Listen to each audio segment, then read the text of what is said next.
الرجیم بسم اللہ الرحمن الرحیم۔ عزیزان من، آج اکتوبر 1982 کی 8 تاریخ ہے۔ درس قرآن کریم کا آغاز سورہ النجم سے ہونا ہے، لیکن میں نے جیسا کہ پچھلے درس میں عرض کیا تھا،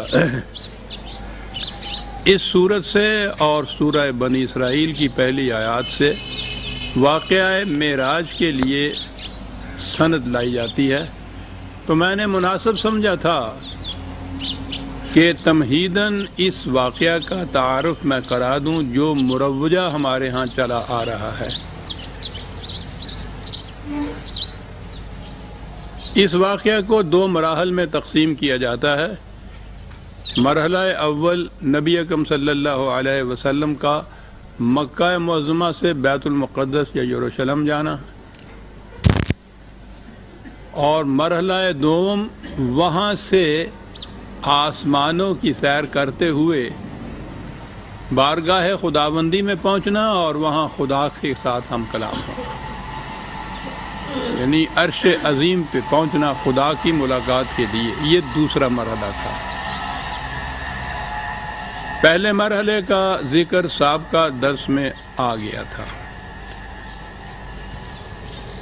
میں نے عرض کیا تھا کہ اس تفصیل کے لیے متقدمین کی تفسیروں میں جانے کی بجائے خود ہمارے دور کے یہ جو مفسر گزرے ہیں، حال ہی میں جو ان کا انتقال ہوا، سید ابوالعلا مودودی صاحب، تو انہوں نے جو سرگزشت پیش کی ہے وہ مبنی ہے روایات پر ہی، تفاسیر پر ہی، لیکن میں نے انہی کی زبان میں اسے پیش کرنا زیادہ مناسب سمجھا تھا۔ پہلا مرحلہ پیش کر لیا تھا میں نے، اس کے بعد یعنی حضور وہاں تشریف لے گئے بیت المقدس میں انبیاء کرام نے آپ کی امامت میں، اقتداء میں نماز ادا کی، اور اس کے بعد ایک سیڑھی آپ کے سامنے پیش کی گئی اور جبریل اس کے ذریعے سے آپ کو آسمان کی طرف لے چلے۔ عربی زبان میں سیڑھی کو معراج کہتے ہیں، اور اسی مناسبت سے یہ سارا واقعہ معراج کے نام سے مشہور ہے۔ تو اب یہ دوسرا مرحلہ شروع ہوا۔ اس سیڑھی کے ذریعے جبریل حضور کو آسمانوں کی طرف لے گئے۔ تفصیل اس کی ذرا طویل ہے، لیکن چونکہ یہ موضوع سامنے آ گیا ہے تو میں سمجھتا ہوں کہ وہ تفصیل بھی اس سلسلے میں مناسب رہے گا کہ وہ بھی آپ کے سامنے آ جائے، وہ بھی متعلق ہے اس سے۔ پہلے آسمان پر پہنچے تو دروازہ بند تھا، یہ تفصیل دی ہوئی ہے مودودی صاحب نے۔ محافظ فرشتوں نے پوچھا کون آتا ہے؟ جبریل نے اپنا نام بتایا، پوچھا تمہارے ساتھ کون ہے؟ جبریل نے کہا محمد صلی اللہ علیہ وسلم۔ پوچھا کیا انہیں بلایا گیا ہے؟ کہا ہاں۔ تب دروازہ کھلا، یعنی آسمان کا دروازہ جو بند تھا، اس کے بعد پھر دروازہ کھلا اور آپ کا پرتپاک خیر مقدم کیا گیا۔ یہاں آپ کا تعارف فرشتوں اور انسانی ارواح کی ان بڑی بڑی شخصیتوں سے ہوا جو اس مرحلہ پر مقیم تھیں۔ ان میں نمایاں شخصیت ایک ایسے بزرگ کی تھی جو انسانی بناوٹ کا مکمل نمونہ تھے، چہرے مہرے اور جسم کی ساخت میں کسی پہلو سے کوئی نقص نہ تھا، یعنی وہ جسمانی شکل کے اندر، جسمانی پیکر میں وہاں موجود تھے۔ اسی لیے کہا نا کہ چہرے مہرے اور جسم کی ساخت میں کسی پہلو سے کوئی نقص نہ تھا۔ جبریل نے بتایا کہ یہ آدم ہیں، آپ کے مورث سے اعلیٰ۔ ان بزرگ کے دائیں بائیں بہت لوگ تھے، وہ دائیں جانب دیکھتے تو خوش ہوتے اور بائیں جانب دیکھتے تو روتے۔ پوچھا یہ کیا ماجرا ہے؟ بتایا گیا کہ یہ نسل آدم ہے۔ آدم اپنی اولاد کے نیک لوگوں کو دیکھ کر خوش ہوتے ہیں اور برے لوگوں کو دیکھ کر روتے ہیں۔ پھر آپ کو تفصیلی مشاہدہ کا موقع دیا گیا۔ ایک جگہ آپ نے دیکھا کہ کچھ لوگ کھیتی کاٹ رہے ہیں، اور جتنی کاٹتے جاتے ہیں اتنی ہی وہ بڑھتی جاتی ہے۔ پوچھا یہ کون ہیں؟ کہا گیا کہ یہ خدا کی راہ میں جہاد کرنے والے ہیں۔ میں اتنا عرض کر دوں کہ یہ انہوں نے ریڈیو پہ تقریر کی تھی، پھر اس کے بعد اپنے ہاں اپنے پرچے میں جاری کیا تھا۔ وہ گیا ریڈیو پہ معراج کی یہ تفصیل بتائی گئی تھی۔ پھر دیکھا کہ کچھ لوگ ہیں جن کے سر پتھروں سے کچلے جا رہے ہیں۔ پوچھا یہ کون ہیں؟ کہا گیا کہ یہ وہ لوگ ہیں جن کی سرگرانی انہیں نماز کے لیے اٹھنے نہیں دیتی تھی۔ کچھ اور لوگ دیکھے جن کے کپڑوں میں آگے اور پیچھے پیوند لگے ہوئے تھے اور وہ جانوروں کی طرح گھاس چر رہے تھے۔ پوچھا یہ کون ہیں؟ کہا گیا یہ وہ ہیں جو اپنے مال میں سے زکوٰۃ خیرات کچھ نہیں دیتے۔ پھر ایک شخص کو دیکھا کہ لکڑیوں کا گٹھا جمع کر کے اٹھانے کی کوشش کرتا ہے، اور جب وہ نہیں اٹھتا تو اس میں کچھ اور لکڑیاں بڑھا لیتا ہے۔ پوچھا یہ کون احمق ہے؟ کہا گیا کہ یہ وہ شخص ہے جس پر امانتوں اور ذمہ داریوں کا اتنا بوجھ تھا کہ اٹھا نہ سکتا تھا، مگر یہ ان کو کم کرنے کے بجائے اور زیادہ ذمہ داریوں کا بار اپنے اوپر لادے چلا جاتا تھا۔ پھر دیکھا کہ کچھ لوگوں کی زبانیں اور ہونٹ کینچیوں سے کترے جا رہے ہیں۔ پوچھا یہ کون ہیں؟ کہا گیا کہ یہ غیر ذمہ دار مقرر ہیں جو بے تکلف زبان چلاتے اور فتنہ برپا کیا کرتے ہیں۔ ایک اور جگہ دیکھا کہ ایک پتھر میں ذرا سا شگاف ہوا اور اس میں سے ایک بڑا موٹا سا بیل نکل آیا۔ پھر وہ بیل اسی شگاف میں واپس جانے کی کوشش کرنے لگا مگر نہ جا سکا۔ پوچھا یہ کیا معاملہ ہے؟ کہا گیا کہ یہ اس شخص کی مثال ہے جو غیر ذمہ داری کے ساتھ ایک فتنہ انگیز بات کرتا ہے، پھر نادم ہو کر اس کی تلافی کرنا چاہتا ہے مگر نہیں کر سکتا۔ ایک اور مقام پر کچھ لوگ تھے جو اپنا گوشت کاٹ کاٹ کر کھا رہے تھے۔ پوچھا یہ کون ہیں؟ کہا گیا یہ دوسروں پر زبان تان دراز کرتے ہیں۔ انہی مراحل میں سے آپ گزرتے ہوئے آگے چلے گئے۔ اسی قسم کی اور مثالیں دی گئی ہیں ان مشاہدوں کی، اور اس کے بعد اس مرحلہ سے گزر کر آپ دوسرے آسمان پر پہنچے۔ یہاں کے اکابر میں دو نوجوان سب سے ممتاز تھے۔ تعارف پر معلوم ہوا کہ یہ یحییٰ اور عیسیٰ علیہم السلام ہیں۔ تیسرے آسمان پر آپ کا تعارف ایک بزرگ سے کرایا گیا جن کا حسن عام انسانوں کے مقابلے میں ایسا تھا جیسا تاروں کے مقابلے میں چاندوی کا چاند۔ معلوم ہوا یہ یوسف علیہ السلام ہیں۔ چوتھے آسمان پر حضرت ادریس، پانچویں پر حضرت ہارون، چھٹے پر حضرت موسیٰ آپ سے ملے۔ ساتویں آسمان پر پہنچے تو ایک عظیم الشان محل بیت المعمور دیکھا جہاں بے شمار فرشتے آتے اور جاتے تھے۔ اس کے پاس آپ کی ملاقات ایک ایسے بزرگ سے ہوئی، اس کے بعد یہ لفظ ہوگا، ایسے بزرگ سے ہوئی جو خود آپ سے بہت مشابہ تھے۔ تعارف پر معلوم ہوا کہ حضرت ابراہیم علیہ السلام ہیں۔ پھر آگے بات چلتی ہے۔ پھر مزید ارتقاء شروع ہوا یہاں تک کہ آپ سدرۃ المنتہا پر پہنچ گئے جو پیشگاہ رب العزت اور عالم خلق کے درمیان حد فاصل کی حیثیت رکھتا ہے۔ نیچے سے جانے والے یہاں رک جاتے ہیں اور اوپر سے حکام اور فرامین براہ راست یہاں آتے ہیں۔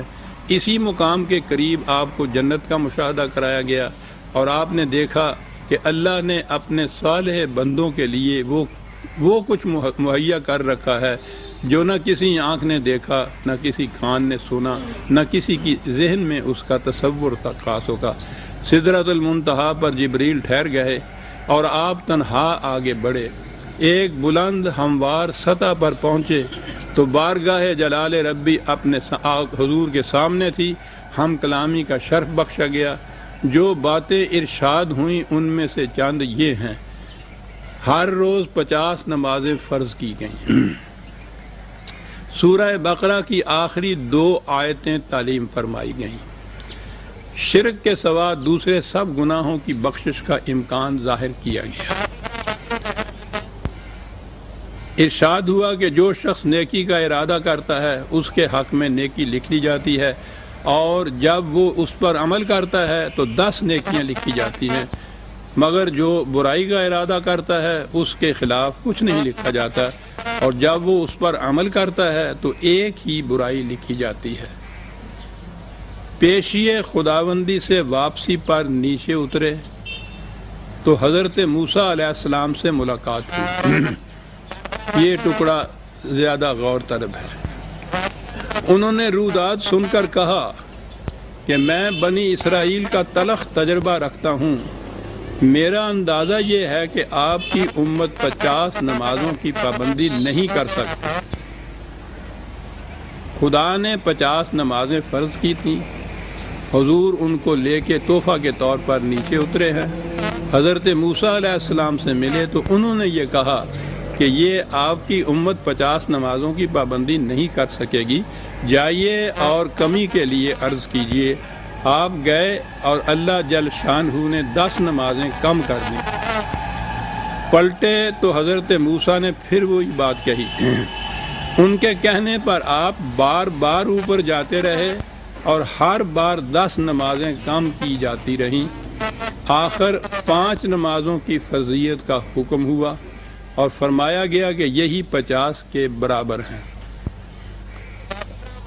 مودودی مرحوم نے یہاں آگے وہ بات نہیں لکھی، یہ بخاری کی روایت ہے، اور اس کے بعد بخاری میں یہ لکھا ہے کہ جب حضرت موسیٰ علیہ السلام نے کہا کہ پھر جائیے، یہ 5 بھی نہیں پڑھی جائیں گی امت سے، تو آپ نے کہا کہ مجھے تو اب جاتے ہوئے شرم آتی ہے، اس لیے میں 5 ہی لے کے چلا جاتا ہوں۔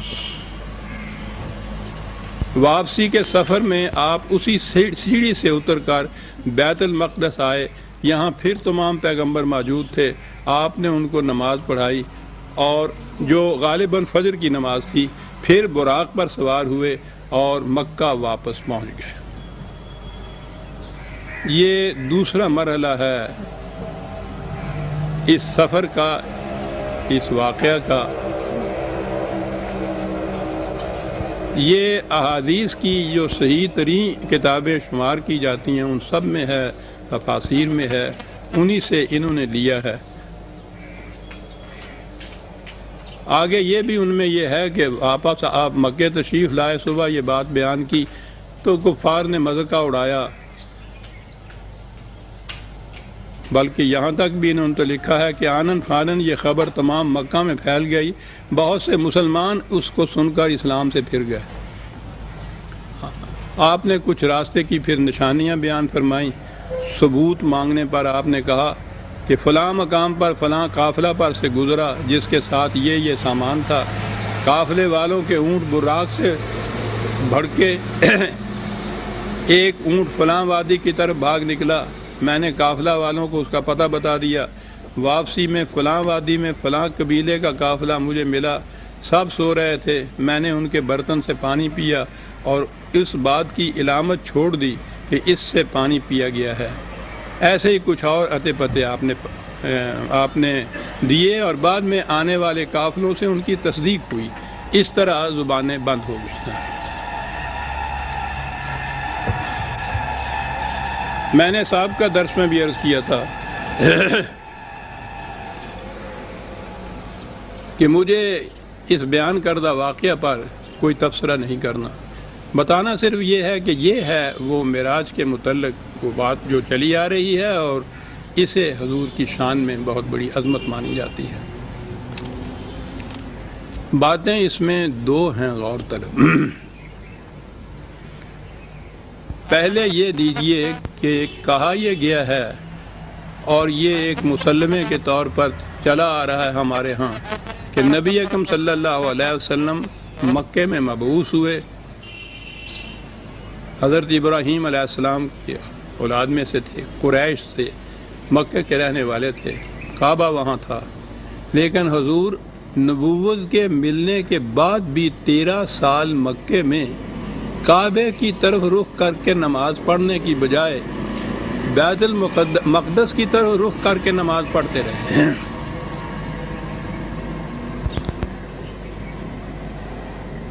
یہاں بات یوں بنی رہی کہ اگر کعبے کے ایک سمت میں کھڑے ہو کے نماز پڑھتے تو کعبہ بھی سامنے آ سکتا تھا، اور رخ ایسا تھا کہ بیت المقدس بھی اسی رخ پہ پڑتا تھا، اس لیے دونوں ایک سمت میں پڑھتے تھے تو کوئی بات دل میں کشمکش کی نہیں پیدا ہوتی تھی۔ مدینہ تشریف لائے تو وہاں شکل یہ تھی کہ مکہ اگر مثلاً جنوب کی جانب تھا تو بیت المقدس شمال کی جانب تھا۔ میں عرض کر رہا ہوں 2 متضاد سمتوں میں، درمیان میں مدینہ، پیچھے کی طرف مکہ، ادھر کی طرف بیت المقدس. اب نماز پڑھتے وقت حضور کے دل میں بڑا اضطراب پیدا ہوتا تھا.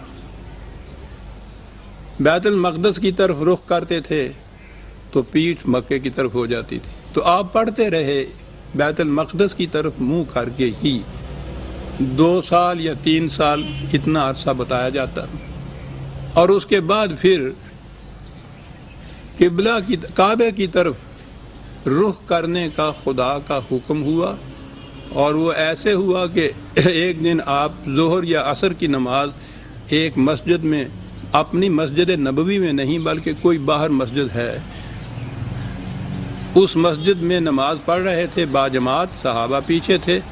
تو 2 رکعتیں غالباً پڑھ چکے تو عین حالت نماز میں حکم آیا کہ کعبے کو اپنا قبلہ مقرر کیجئے. تو آپ کا رخ تو بیت المقدس کی طرف تھا. تو میں نے عرض کیا ہے کہ وہ تو بالکل اس کی اپوزٹ سائڈ میں پڑتا تھا نا. تو حکم جب آیا تو پھر آپ امام آگے کھڑے تھے نا، وہ جو پیچھے جو جماعت میں جو امتی تھے، امت کے احباب صحابہ کے بعد، ان کے لیے تو یہ آسان تھا کہ وہیں سے انہوں نے رخ بدلا تو دوسری طرف ہو گیا. لیکن امام کے لیے تو یہ مشکل تھا. تو حضور وہاں سے آپ سوچئے نا کہ ساری جماعت کا چکر کاٹ کے دوسری طرف تشریف لائے. تو وہاں پھر آپ امام کے مقام پر کھڑے ہوئے تو پھر مکہ کی طرف یا کعبے کی طرف رخ ہوا آپ کا، اور باقی نماز اس طرح سے پڑھی. یوں تفصیل بیان کی جاتی ہے. اس تحویل قبلہ اسے کہتے ہیں، یعنی قبلہ کی سمت کا بدلنا. چنانچہ وہ مسجد ذو قبلہ تین کہلاتی تھی، 2 قبلوں والی مسجد. اس میں دونوں طرف محراب بنے ہوئے تھے، ایک محراب کعبے کی جانب، ایک محراب بیت المقدس کی جانب. اسی لیے اس کو 2 قبلوں والی مسجد کہتے تھے. تو ابھی تھوڑا عرصہ پہلے تک جو حاجی وہاں سے آتے تھے وہ بتاتے تھے کہ وہاں محراب تھے. میں جو وہاں حاضر ہوا ہوں تو دیکھا کہ اب وہاں وہ جو بیت المقدس کی سمت کا محراب ہے وہ محراب نہیں، اس کی بجائے وہاں محراب جیسی ایک لکیر نشانی کھینچ دی گئی ہے، تو بتانے کے لیے کہ پہلا قبلہ یہ تھا اور دوسرا یہ ہے. پہلی چیز تو یہ قابل غور ہے کہ نبی اکرم صلی اللہ علیہ وسلم، میں نے عرض کیا کہ ذریت ابراہیمی میں سے نہیں ہیں، ملت ابراہیمی میں سے بھی ہیں. نبوت سے پہلے بھی آپ عرب کے باشندے ہیں، قریش کی ممتاز شخصیت ہیں، اور یہ کعبہ سارے عرب کا مرکز تھا اور قریش کا تو واجب عزت اور شرف مقام تھا.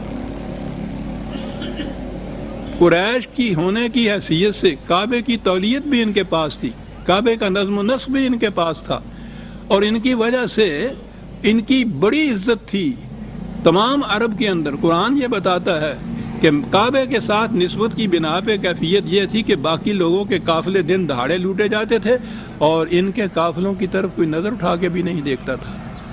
اتنا احترام، اتنا عظمت تھا کعبے کی طرف نسبت سے. نبی اکرم صلی اللہ علیہ وسلم وہاں پیدا ہوتے ہیں، نبوت سے پہلا دور اس طرح گزارتے ہیں.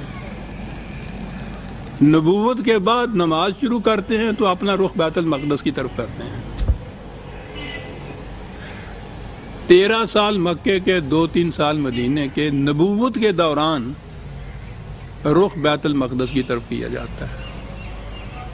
یہودیوں کا قبلہ، اور جو اب خود ان کی تحقیق کے مطابق بھی جو اس زمانے میں وہاں موجود ہی نہیں تھا. میں نے پہلے عرض کیا ہے نا کہ وہ ہیکل سلیمانی یا وہ مسجد سلیمانی یا بیت المقدس کا مقام عبادت گاہ کے طور پر موجود ہی نہیں تھا. اس کے کھنڈرات تھے، عیسائیوں کا گرجا تھا وہاں. عیسائی وہاں غلادت ڈالتے تھے، جسے حضرت عمر رضی اللہ تعالیٰ عنہ نے اپنے دور میں جب فتح کیا یروشلم تو اس کو جا کے خود صاف کیا تھا. تو اس بیت المقدس کی طرف ان روایات کی روح سے حضور رخ کر کے نماز پڑھتے رہے بحیثیت نبی کے 13 اور 2 3 15 16 سال. غور فرمایا آپ نے کہ کعبے کے مقابلے میں بیت المقدس کی عظمت کتنی بڑھ گئی. معراج کا واقعہ ہوا تو وہ حضور کعبے سے آسمان کی طرف تشریف نہیں لے گئے. کہا گیا کہ کعبے میں آپ سو رہے تھے. اس میں بھی بڑا اختلاف ہے روایات میں. روایات کے اختلاف تو آپ پوچھیے نہیں. وہاں تو ایک نماز کو لیجئے تو اتنے اختلافات ملتے ہیں. یہ تو ایک واقعہ تھا. کہیں یہ ہے کہ حضور اپنی چچا زاد بہن حضرت ام ہانی کے گھر میں سو رہے تھے. کہیں یہ ہے کہ کعبے میں تھے. یہ کب کا واقعہ ہے؟ تاریخیں اس کے متعلق متعدد ملتی ہیں ان روایات کے اندر. بہرحال اس قصے کو چھوڑ دیجئے. کعبے سے نہیں آپ گئے، کعبے میں سو رہے تھے. کعبے سے پہلے بیت المقدس میں براق کے ذریعے گئے ہیں. بیت المقدس سے پھر گئے ہیں عرش کی طرف. واپس بھی وہیں آئے، وہاں سے پھر براق سے مکے میں. تو دوسرا مقام بیت المقدس کو یہ حاصل ہو گیا کعبے کے مقابلے میں. بڑی غور طلب چیزیں ہیں یہ. خدا حکم دینے والا کہ 50 نمازیں، رسول اللہ اس کو تحفتاً قبول کر کے واپس آنے والے. نیچے پھر وہی یہودیوں کے پیغمبر حضرت موسیٰ علیہ السلام، وہ آپ سے کہہ رہے ہیں کہ یہ کیا حکم لے آئے ہیں آپ کی امت سے یہ نہیں پڑھی جائیں گی. معاذ اللہ، نہ خدا جس نے حکم دیا اس کو اس کا احساس ہوا کہ یہ نہیں پڑھی جائیں گی، نہ حضور جنہوں نے یہ تحفہ قبول کیا انہیں اس کا احساس کہ ناممکن العمل ہے. احساس دلایا حضرت موسیٰ علیہ السلام نے، اور اس کے اوپر آپ نے وہ بات مانی تو پھر تشریف لے گئے. اس پہ خدا نے بھی وہ جیسا کہتے ہیں کہ 10 کم کر دیں. خود ہی اپنے حکم میں تبدیلی کی حضرت موسیٰ علیہ السلام کے مشورے سے. یہ نقطے بڑے غور طلب ہے عزیزان من. پھر تشریف لے گئے. یعنی آپ سوچئے کہ احکام خداوندی ملتے کس طرح سے تھے، ان میں تبدیلیاں کیسے پیدا ہوتی تھیں. حضور کا مقام حضرت موسیٰ علیہ السلام کے مقابلے میں کیا رہا؟ قرآن کی روح سے ہم تمام انبیاء پر ایمان لانے کے لیے مکلف ہیں. تمام رسولوں کو ہم رسول مانتے ہیں، لیکن ان کی رسالت کے اوپر ایمان لانے کے لیے مکلف ہیں. قرآن نے کہا ہے کہ ہم نے بعض انبیاء کو دوسرے انبیاء پر فضیلت دی ہے. فضیلت کے قائل ہیں ہم، اور فضیلت کے اعتبار سے تو نبی اکرم صلی اللہ علیہ وسلم سب سے اونچے ہیں. ابھی یہ کہا گیا ہے کہ حضور نے جو وہاں نماز پڑھائی تو تمام انبیاء آپ کی امامت میں تھے، اقتداء میں تھے. حضرت موسیٰ علیہ السلام بھی تو اس میں شامل ہوں گے. اس کا تو خاص طور پہ ذکر نہیں آیا، وہ تو بات رہی مبہم. متعین بات یہ ہو گئی کہ وہاں خدا حکم دینے والا، رسول اللہ صلی اللہ علیہ وسلم اس حکم کو تحفتاً قبول کرنے والے، دونوں کو احساس نہیں ہوا کہ ناممکن العمل ہے ایک حکم. حضرت موسیٰ علیہ السلام، انہیں اس کا احساس ہوا. ان سے پوچھا، انہوں نے کہا تو حضور واپس گئے. پھر وہ حکم ہوا تو واپس تشریف لائے. اور اس کے بعد آخری بات جو تھی، میں نے عرض کیا کہ انہوں نے تو وہ کم ہو رہی تھی نا نمازیں، تو انہوں نے واقعہ میں کچھ کمی کر دی. وہاں یہ بھی ہے اس میں کہ حضور نے یہ فرمایا کہ نہیں مجھے اب تو جاتے ہوئے شرم آتی ہے. تو آپ نے کہا کہ اچھا نہ جائیے، لیکن امت پڑھ نہیں سکے گی. اور واقعہ نے وہ کہتے ہیں یہودی کہ بتا دیا نا کہ ہمارے نبی نے صحیح کہا تھا، چلے جاتے تو یہ کم ہو جاتی تو تمہارے لیے آسان تو ہو جاتا پڑھنے کے لیے. اب تک وہ کہتے ہیں.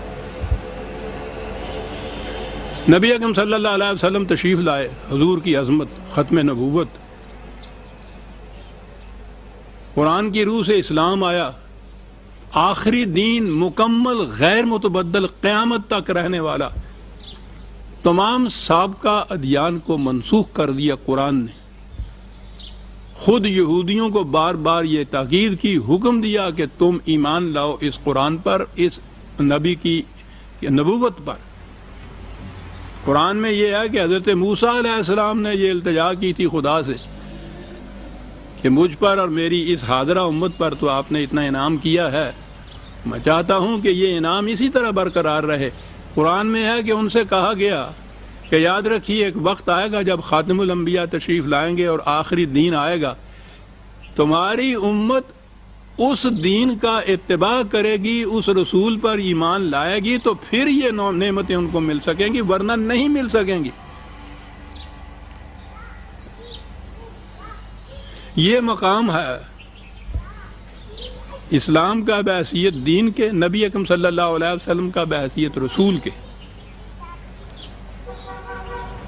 دلائل بار بار مانگے جاتے تھے یہودیوں سے کہ تم اگر کہتے ہو کہ یہودیوں کا دین جو ہے وہ افضل ہے اس دین سے، ہاتھو برہانکم، کیونکہ انہیں کہا جاتا تھا کہ ایمان لانا ہوگا تمہیں نجات و سعادت کے لیے، اس قرآن پر، اس نبی پر، اس اسلام پر ایمان لانا ہوگا۔ وہ کہتے تھے کہ ہمارا دین، ہمارا مذہب جو ہے وہ اس سے افضل ہے۔ ان سے کہا جاتا تھا کہ دلیل لاؤ اس کے لیے۔ دلائل کی روح سے تو کوئی دین بھی افضل اسلام سے ثابت نہیں ہو سکتا۔ لا برہان لکم، قرآن نے 7 دعوے کے کہہ دیا تھا کہ ان کے پاس کوئی دلیل نہیں ہوگی اس کی۔ دلائل کی روح سے تو وہ افضل ثابت نہ ہو سکتا تھا۔ تو آپ غور فرمائیے کہ آپ کی کتب احادیث میں یہ ساری روایات درج ہوئی ہیں جس میں بیت المقدس کا یہ مقام کعبے کے مقابلے میں، حضرت موسیٰ علیہ السلام کا یہ مقام رسول اللہ صلی اللہ علیہ وسلم کے مقابلے میں خود بخود ہی وہ اونچا ہو گیا۔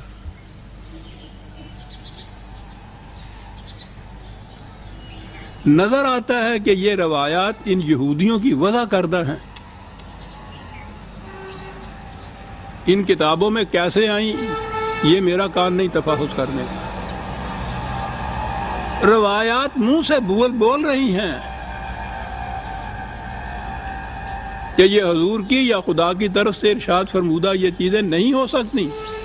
نظر آ رہا ہے کہ یہ وہ سازش ہے۔ عیسائیوں کے ساتھ یہ کچھ ہوا، انہوں نے اپنا، میں وہ کہہ رہا ہوں، اپنا رسول، اپنا نبی ان کی جہت سے، ورنہ یہ سارے ہمارے بھی انبیاء ہیں، ہمارے بھی رسول ہیں۔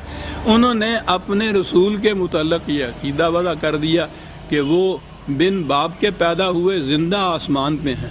یوں ہی تقابل ہوا عیسائیت اور اسلام کا، تو بجائے اس کے کہ وہ ان دونوں مذہبوں میں یا ادیان میں مقابلہ کرتے، کوئی دلائل پیش کرتے، انہوں نے کہا صاحب نبی کا نبی سے مقابلہ کیجئے گا۔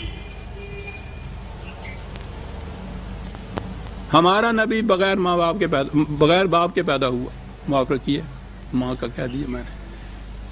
آپ کا نبی تو عام بچوں کی طرح ماں باپ کے ذریعے سے، باپ کے ذریعے پیدا ہوا۔ نبی کا نبی سے مقابلہ کر لیجئے۔ ہمارا نبی آسمان پہ زندہ موجود ہے، قیامت تک زندہ رہے گا، تمہارا نبی تہ خاک ہے۔ غور فرمایا آپ نے؟ اب اگر یہ ان کا دعویٰ ہوتا تو ہم یہ کہتے کہ میاں یہ تمہارا دعویٰ ہے، ہمارا تو نہیں، یہ سارے دعوی جو تھے وہ آپ کی کتب روایات کے اندر درج کر دیجئے۔ اب آپ کے ہاں حیات و وفات مسیح اور حضرت عیسیٰ علیہ السلام کی پیدائش، یہ جو واقعات عیسائیوں کا عقیدہ ہیں، وہ آپ کے ہاں کے عقائد ایسے بن گئے ہیں کہ اس سے انکار کرنے والا اس کو دائرہ اسلام سے خارج کر دیتے ہیں یہ لوگ۔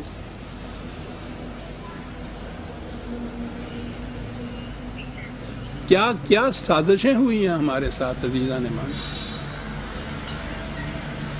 قرآن میں تو ایک لفظ کی تبدیلی نہیں کر سکتے تھے، اس کی حفاظت کا ذمہ خدا نے لے رکھا تھا۔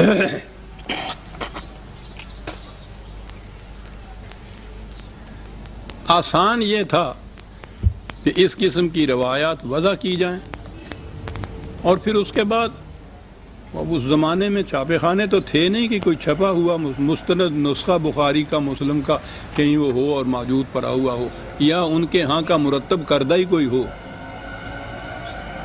معلوم نہیں کس طرح ان میں آئیں۔ لیکن بہرحال یہ جو 1000 سال سے آپ کے ہاں یہ کتابیں پڑھائی جاتی ہیں، آج بھی یہ ہیں، ان تمام میں یہ روایات موجود ہیں، اور ان روایات کے متعلق عقیدہ یہ ہے کہ یہ قرآن کی مثل قرآن کے ساتھ ہے، مثلہ معہ۔ عقیدہ یہ ہے کہ مسلم اور بخاری کی کسی ایک حدیث کا انکار بھی مسلمان کو دائرہ اسلام سے خارج کر دیتا ہے۔ عقیدہ یہ ہے کہ قرآن کی طرح یہ احادیث بھی وحی پر مبنی ہیں. وحی کی دو قسمیں ہیں.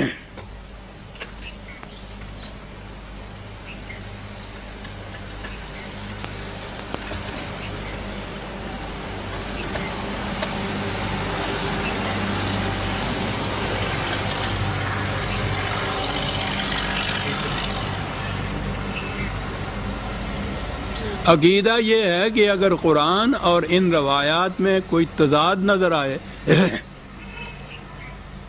تو پہلے تو یہ کوشش کرو کہ قرآن کی آیت کسی طرح سے تعویل کر کے حدیث کے مطابق بنا دی جائے، اور اگر ایسا نہ ہو تو یہ سمجھو کہ قرآن کی آیت منسوخ ہے، حکم حدیث کا رہے گا. یہ عقائد ہو گئے ان روایات. اب ان عقائد کی روح سے آپ دیکھ لیجئے کہ یہودیوں کے معبد عبادت گاہ، ان کا مرکز جو تھا، اس کا کیا مقام ہے؟ جس نبی کو وہ اپنا نبی کہتے ہیں، اس نبی کا مقام کیا ہے آپ کے کعبے اور آپ کے رسول کے مقابلے میں؟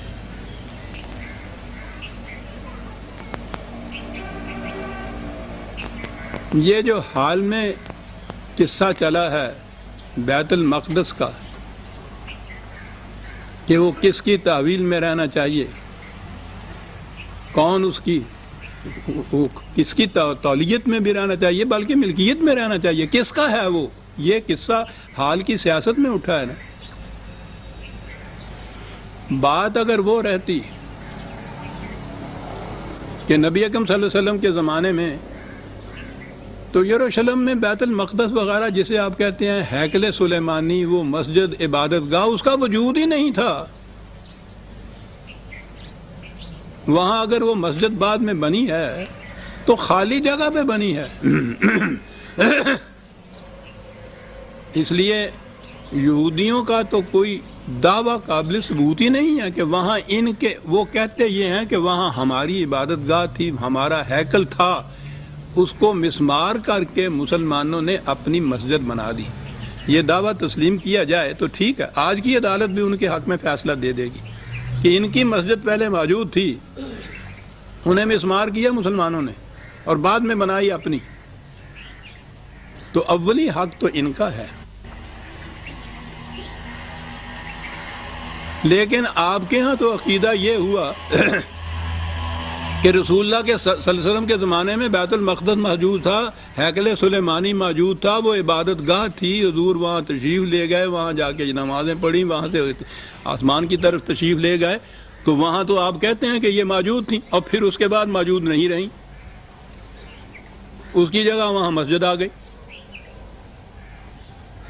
خواہ وہ بنی امیہ کے زمانے کی عبد الملک کے عید کی سن 72 ہجری کی بنی ہوئی کیوں نہ، مسجد اس کی جگہ آ گئی جس بیت المقدس کو، جس مسجد، جس ہیکل سلیمانی کو، جس عبادت گاہ کے وجود کو آپ نے تسلیم کر لیا کہ حضور کے زمانے میں تھیں یہ چیزیں، بعد میں وہ نہ رہیں، ان کی جگہ مسجد آ گئی. کتنا دعویٰ ان کا مضبوط کر دیا آپ نے کہ حق ہمارا ہے، ان کا نہیں ہے. انہوں نے انکروچمنٹ کی ہے، ہماری مسجدوں کو ہمارے ہیکل کو مسمار کر کے اپنی مسجد بنائی ہے، ثبوت بہم پہنچا دیا. میں پھر دوہرا دوں وہ جو میں نے پچھلی دفعہ عرض کیا تھا کہ ستمبر 69 میں معاف رکھیے گا 1 منٹ کے لیے،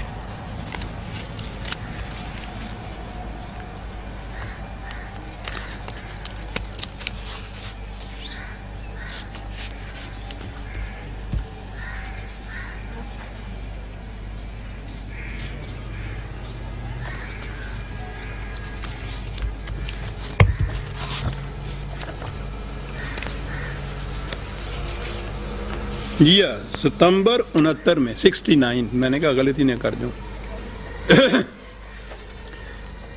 اس میں یہ چیز انہوں نے خود لکھی تھی کہ ظہور اسلام کے وقت یروشلم میں یہودیوں کا کوئی معبد تھا ہی نہیں. بڑی صاف بات تھی، یہودیوں کا دعویٰ خارج ہو جاتا ہے اس سے. اور چند ہی دن گزرے اسی ستمبر 69 میں انہوں نے اپنے درس میں یہ کہا اور پھر یہ لکھا ان کے پرچے نے کہ قبلہ اول اس لیے ہے یہ یروشلم کے حضور اور آپ کے ساتھی پہلے اسی طرف رخ کر کے نماز پڑھا کرتے تھے. جب تحویل قبلہ کا حکم آ گیا تو اس کی وہ اہمیت نہ رہی، لیکن قبلہ اول ہونے کی حیثیت سے مسلمانوں کے لیے یہ عبادت گاہ ہمیشہ کے لیے مقدس اور محترم قرار پائی. جب تک مکہ معظمہ میں حضور کا قیام رہا، آپ اس طرح نماز پڑھتے تھے کہ مسجد اقصی اور خانہ کعبہ ایک رخ میں آ جاتے تھے. لیکن مدینے میں یہ التزام ممکن نہ رہا، کیونکہ اب ان عبادت گاہوں کے رخ مختلف سمتوں میں پڑتے تھے. تحویل قبلہ سے پہلے حضور اور آپ کے صحابہ ایک طویل عرصے تک مسجد اقصی کی طرف رخ کر کے نماز پڑھتے رہے. یعنی اسی ستمبر 69 میں چند دن پہلے کہا کہ وہاں کوئی تھی نہیں ان کے ہاں کا، نہ مسجد اقصی، نہ کوئی ہیکل سلیمانی، نہ کوئی عبادت گاہ تھی ہی نہیں. اب یہ فرما رہے ہیں کہ یہ وہاں موجود تھی. حضور اور آپ کے ساتھی 13 سال مکے کے، 2-3 سال مدینے کی زندگی کے، اس کی طرف رخ کر کے نماز پڑھتے رہے تھے. تو اس کے وجود کا تو اعتراف آپ کے ہاں موجود ہوا، اور حدیثوں میں یہ موجود ہے. ان کا انکار کیجئے گا تو اسلام کے دائرے سے آپ خارج ہو جائیں گے. وہ کہتے ہیں کہ یہ تو آپ کے ہاں خود موجود ہے. اسے آج تک قبلہ اول کہے چلے جا رہے ہیں. تو اس کے وجود کی شہادت اور ثبوت تو خود ہم پہنچا رہے ہیں. ہم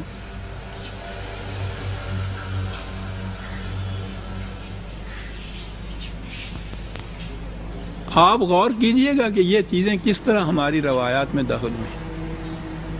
قرآن کریم میں نہ بیت المقدس کو قبلہ بنانے کا کوئی ذکر ہے، نہ تحویل قبلہ کا. جب پہلے اس کو بنانے کا ہی ذکر نہیں تو اس کو چھوڑ کر کعبے کو قبلہ بنانے کا سوال ہی پیدا نہیں ہوتا. وہ تو پہلے دن سے تھا. یہی نہیں تھا حضور کے زمانے میں. اس کے متعلق تو اللہ تعالیٰ نے کہا ان اول بیت وضع للناس.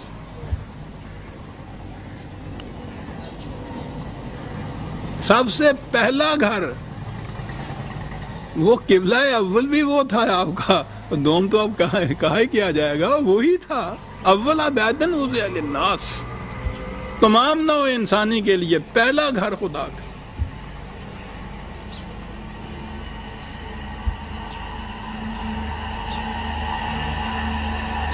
ان حقائق کی روشنی میں عزیزان نے مانا آپ سوچ لیجئے کہ یہ جو پہلا مرحلہ بیان کر لیا جاتا ہے، حضور کو مکے سے بیت المقدس پہنچا کر وہاں سے آگے حضور کو معراج سیڑھی کے ذریعے آسمانوں کی طرف پہنچایا جاتا ہے. اس کی حقیقت کیا ہے؟ اب اگلا مرحلہ لیجیے.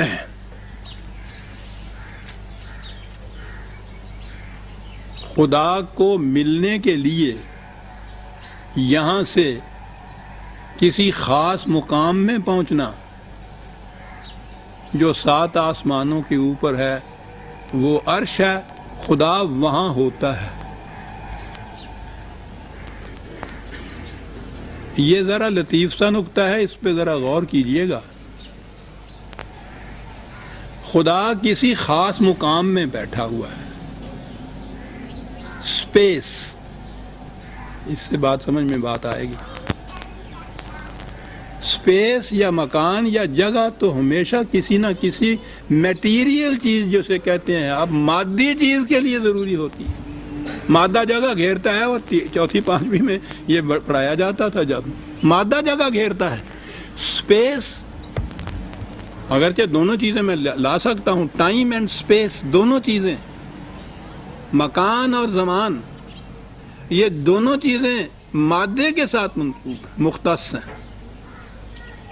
ٹائم کی بات میں اس وقت نہیں کرتا خدا کے لیے. اس نے تو اللہ کی ذات کو، خدا نے اپنے آپ کو ان مکان اور زمان کی نسبتوں سے بلند اور بالا معرّہ اور معزّہ رکھا. هو الاول والآخر والظاہر والباطن.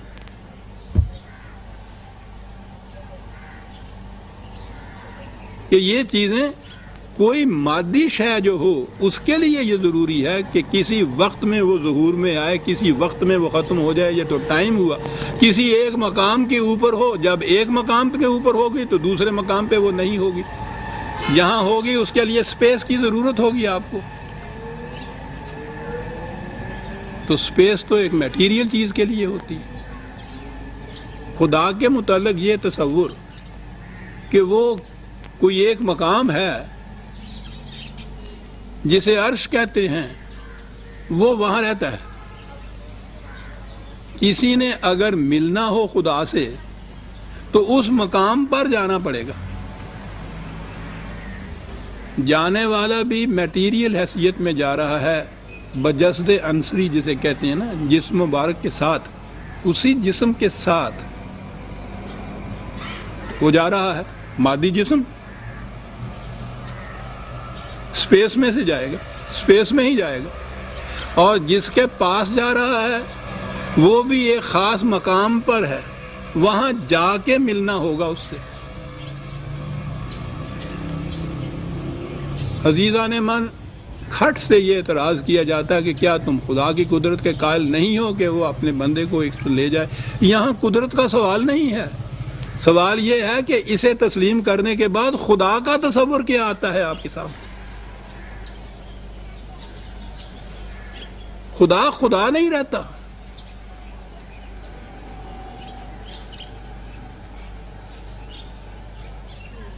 اس انداز سے یہ جو آپ کہتے ہیں شرف ملاقات ہوئی، حضور تشریف لے گئے، یہ اس لیے اس سے انکار کیا جاتا ہے کہ ایسا مان لینے سے خدا کو ایک خاص جگہ پہ محدود ماننا پڑتا ہے،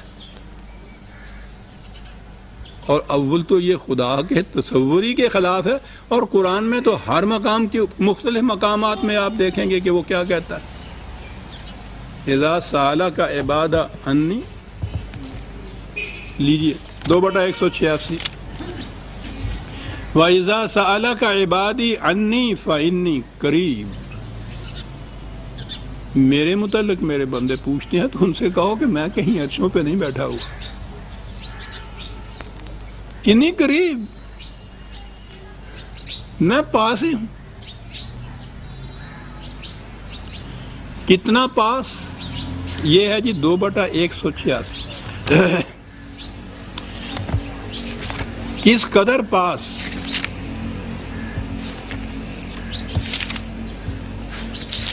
50/16۔ وَنَحْنُ أَقْرَبُ إِلَيْهِ مِنْ حَبْلِ الْوَرِيدِ، اس کی رگ جان سے بھی زیادہ قریب اس سے، اقرب، انسان کی رگ جان سے بھی زیادہ قریب۔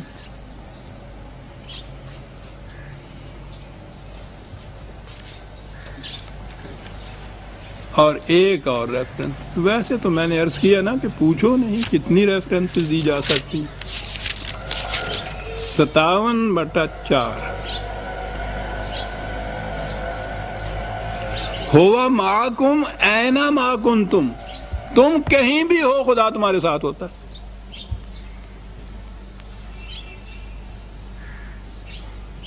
وہ تو جب نبی اکرم صلی اللہ علیہ وسلم مکے میں تشریف رکھتے تھے اس رات، خدا وہاں بھی اس کو آپ کے ساتھ تھا۔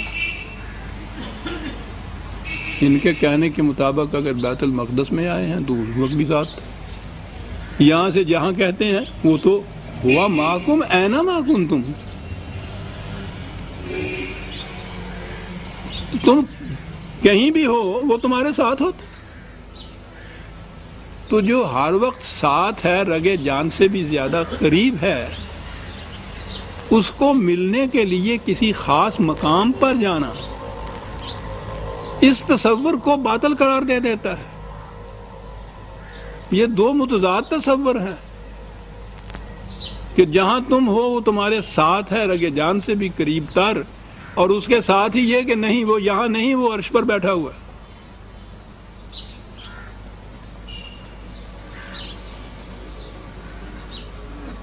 اتنی دور بندوں سے اقبال نے جو کہا تھا کہ بٹھا کے رکھا ہے تو نے وہ عرش پر زاہد، خدا وہ کیا ہے جو بندوں سے اعتراض کرے؟ اپنے بندوں سے اتنی دور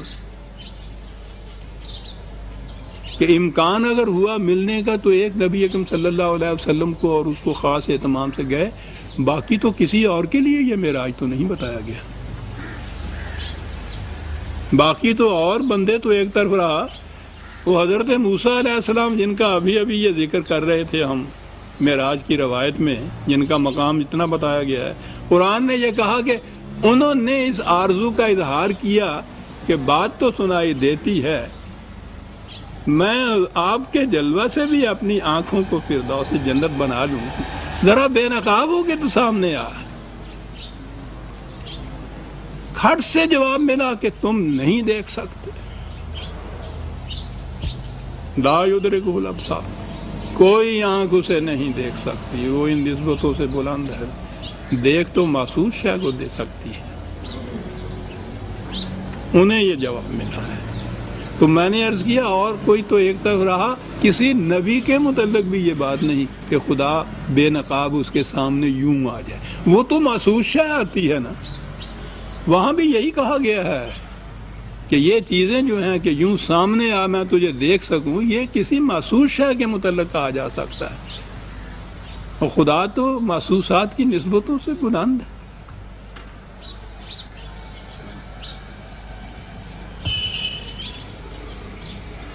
اس لیے اس پہ یہ جو اعتراض پڑتا ہے نا، اس دوسرے مرحلے کے اوپر کہ اس طرح سے آپ تشریف لے گئے،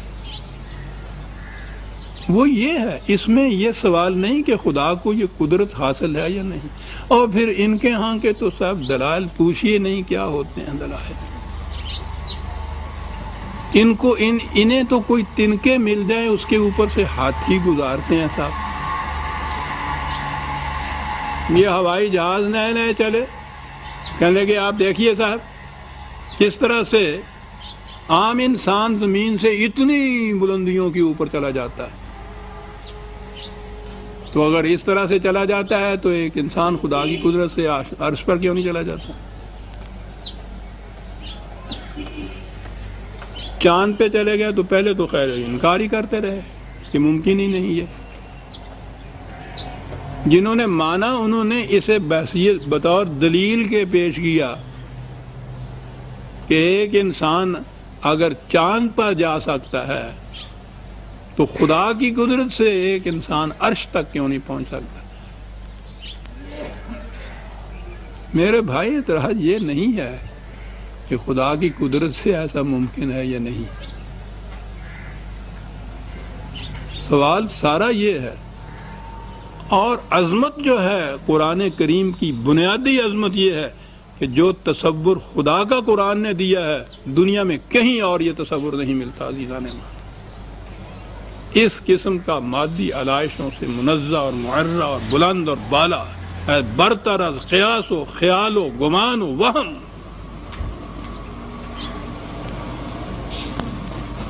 یہ تصور اس نے دیا ہے،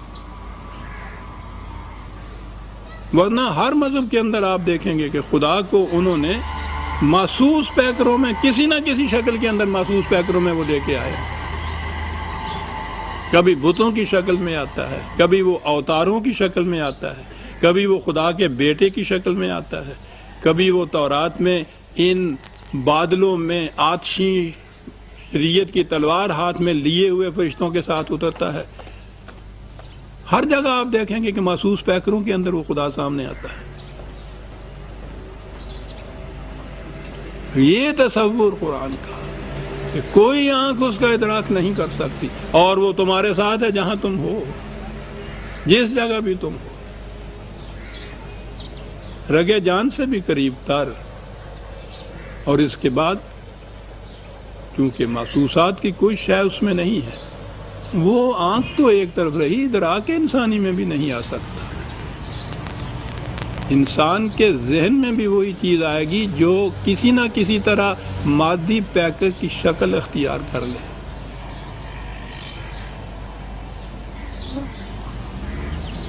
تو یہ جو دوسرا مرحلہ میں نے عرض کیا ہے، اس کے خلاف یہ اعتراض پڑتا ہے کہ اس سے خدا کا وہ منزہ اور معرہ تصور باقی نہیں رہتا، جو خصوصیت ہے قرآن کی خدا کے تصور کے بارے میں۔ کسی خاص مقام پر خدا کا رکھنا اور وہاں جا کے اس کو ملنا، یہ اس کو سپیس کے اندر محدود کر دیتا ہے، اسے مادی پیکر دے دیتا ہے۔ یہ ہے اس کے خلاف جو اعتراض پڑتا ہے۔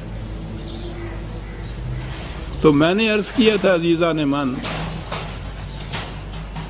کہ سورہ النجم تک آنے سے پہلے یہ جو واقعہ معراج کے لیے دو آیتوں کو تائید میں پیش کیا جاتا ہے، ایک سورہ بنی اسرائیل کی سبحان الذی اسری بعبدہ من المسجد الحرام الی مسجد الاقصی، اور دوسرا وہاں سے بیت المقدس یا مسجد اقصی سے آسمان تک جانا۔ تو میں پہلے وہ جو مروجہ تصور یا عقیدہ یا اس کے متعلق ہے وہ آپ کی خدمت میں پیش کر دوں، اسے آپ پیش نظر رکھیے، اس کے بعد بات سمجھ میں آ جائے گی کہ سورہ والنجم میں کیا کہا گیا ہے۔ اس ساری صورت میں نہ نبی اکرم صلی اللہ علیہ وسلم کے کہیں جانے کا ذکر ہے، نہ خدا سے ملنے کا ذکر ہے۔ خدا سے ملنے، ہم کلام ہونا جو ہے وہ تو نبوت کا کہ 23 سال پورے ایسے تھے جس میں مسلسل یہ ہم کلامی ہوتی تھی، وہی آتی تھی خدا کی طرف سے، اور یہی ایک سلسلہ اور رابطہ تھا ایک نبی میں اور خدا میں، وہی صرف ایک سلسلہ تھا، یہی ایک رابطہ تھا، اور یہ مسلسل قائم تھا، 23 سال تک رہا۔ تو اگر اللہ تعالیٰ سے ہی کچھ احکام لینے کے معنی کے لیے آسمان پہ جانا تھا، جیسے کہا گیا کہ وہ 3 حکم وہاں سے ملے، 50 نمازیں، سورہ بقرہ کی وہ آیتیں، تو آپ غور کیجئے کہ یہ تو وحی کے ذریعے سے 23 سال یہ احکام مل رہے تھے رسول اللہ کو۔ سورہ بقرہ بھی باقی قرآن کی طرح وحی کے ذریعے ہی ملی تھی حضور کو، یہ کہ اس کے ہاں سے کو قریباً شاید 286 آیتیں ہیں، باقی ساری وحی کے ذریعے سے، اور آخری 2 یہ کہنا کہ براہ راست حضور وہاں گئے تو ملی۔ سارے قرآن کے متعلق یہ ہے کہ پورا قرآن وحی کے ذریعے سے ملا، یہ بھی وحی کے ذریعے سے ملی۔ تو یہ ہے وہ قرب جو نبی کو حاصل ہوتا ہے۔ نبی کے متعلق بھی ہمارے ہاں، جیسا میں نے پہلے بھی عرض کیا ہے، ایک غلط تصور ہے۔ یہ یہودیوں کے ہاں یہ تصور تھا کہ نبی پیشین گوئیاں کرتے، اور یہ ان کے ہیکل میں ایک منصب تھا، پروہتوں میں سے ایک بہت بڑا پروہت جو تھا اس کا منصب تھا یہ، وہ پیشین گوئیاں کرتا تھا، قسمتیں بتاتا تھا، تقدیر کے حال بتاتا تھا، وہ اس کو نبی کہتے تھے۔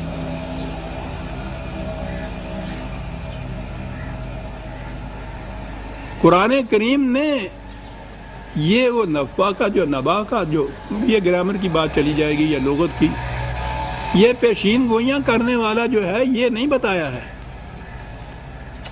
اس نے جو نبی کا لفظ لیا ہے وہ دوسرا مادہ ہے عربی زبان کا، جس کے معنی ہے مقام بلند پہ کھڑا ہوا۔